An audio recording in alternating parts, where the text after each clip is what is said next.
اكثر من سبب وليس سبب واحد. نحن من عام 2011 واحنا بنعتصم بنطالب بحقوقنا، بنطالب بتطبيق الكادر الدبلوماسي لجميع الموظفين الخارجيه.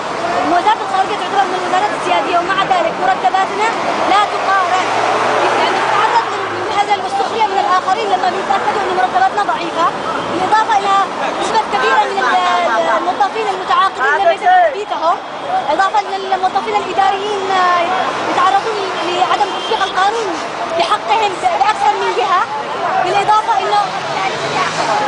الى كل هذا هناك قرارات استثنائيه لذوي النفوذ ولمن يشتغل، وهذا هو اللي دفعنا الى الاضراب من عام 2004. وكل ما طالبنا بتشكيل عده لجان ولا يتم تنفيذ اي شيء، بالاضافه انه يتم تقاعد بعض الموظفات والموظفين دون وصولهم الى السن القانونيه او فتره الخدمه اللي تحيلهم للتقاعد.